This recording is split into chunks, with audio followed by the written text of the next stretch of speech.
SOLETA is 10 times better than ORBIA, prove me wrong. And that's what today's video is about, how to build SOLETA. After I finally hit level 80 on ORBIA, I honestly want to switch, because ORBIA needs a complete rework. That's going to be a different video, but today we're going to talk about SOLETA. How to build her stats wise, what skills to prioritize, and what weapon and gear sets to get on her. If you end up liking this video, hit the sub button, hit the like button, hit that bell ding-a-ding thing so you know when I post a video. Let's go, baby.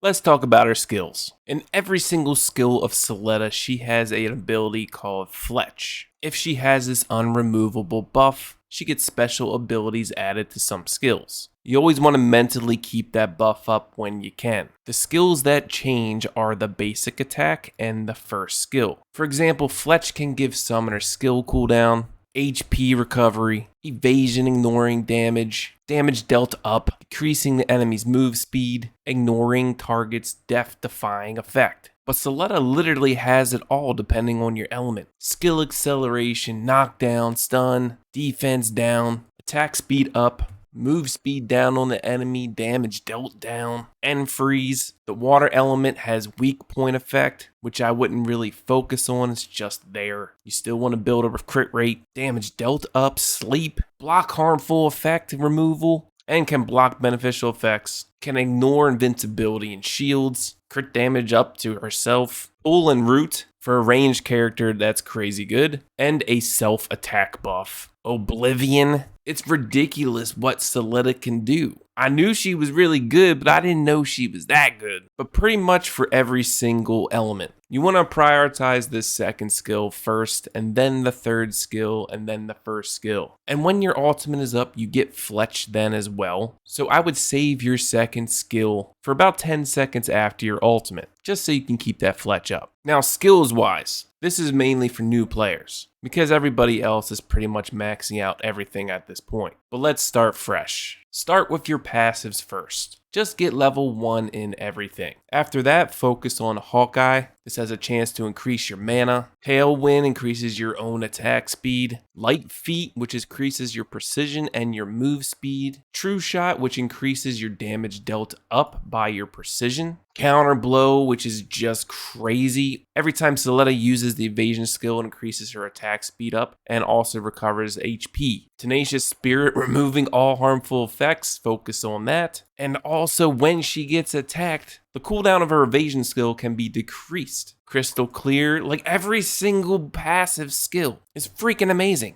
Blessing ignores lethal damage, and then she gets soul protection. So when she does die, she revives with HP. And last but not least, focus on Light Feet, which is good, mind you. And there is a point in time when you want to focus on precision, but early game's not it, so then that's where you go and get that. For the utility skills, again, get one of everything. Focus on maxing that mana first. Then concentration, the luck passes for your ultimate, maxing your evasion skill, consecutive evasion, obviously her evasion skill is crazy good. Then master of evasion, recharging your evasion quicker. Then from there, focus on bond enhancement. Early game players, you can leave these 3 as is level 1 until you start leveling up some of your active skills. Later, you will come in and first do weapon proficiency for PvP. And this summoner's call skill, just leave it for the very last skill ever to be leveled. And that's with every summoner. Now you want to work on your skills. I like maxing out her very first skill first because it's a low cooldown. Then level up that second skill, level that basic attack next, since she has the attack speed and the Fletch, then her third skill, and then focus on the ultimate. Next is the attribute research. In my opinion, this changes all the time. If you use 1 or 2 weapons the most, make sure to level those up. Maybe you use light in PvP. Maybe you use fire in PvE, or whatever the case is. Level it up in that fashion, and then you can start leveling the rest. It's crazy how you can just evasion and then get attack speed, and you can keep an attack speed buff on you, like literally all the time if you wanted to. I feel like ORBIA needs this, but like for attack buff or crit damage buff or something like that. Again, a different video, I can't talk about ORBIA. It literally makes me irate.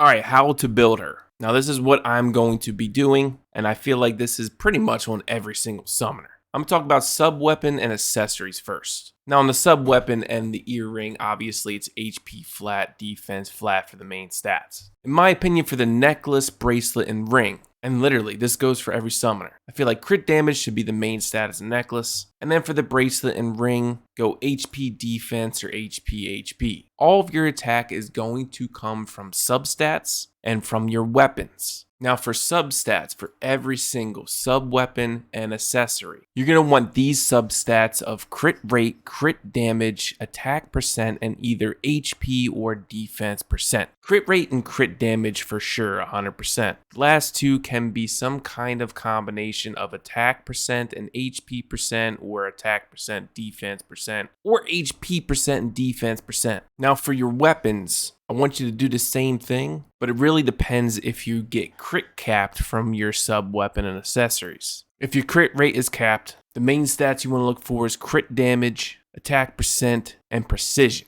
The fourth stat can be either HP or defense. Precision helps SOLETA a ton because of her basic attack, and she also gets damage up from her passive skill. The more precision you have, the more damage dealt up you get. So overall, 90% crit rate, super high crit damage, high HP and defense for survivability, and then attack. For SOLETA for gear sets, I would either go A, Trace of Thunderstorm, or B, Annihilation Blade. If you'd rather have immunity at the start, Moon Legacy set from the first Hero Raid season is it. For weapon and sub-weapon crafting set, I would just go the Twisted March set. I feel like that is the best set for SOLETA. Having the ultimate gauge increase from Soul Link skills is huge. That's in PvP and PvE. And then in PvP, you get a special effect for increasing your monster's damage and also your summoner's damage. And that's how I feel you build SOLETA. SOLETA is 10 times better than ORBIA. Prove me wrong. That's it for today's video. Tell me what else you'd like to see content on in Summoner's War Chronicles.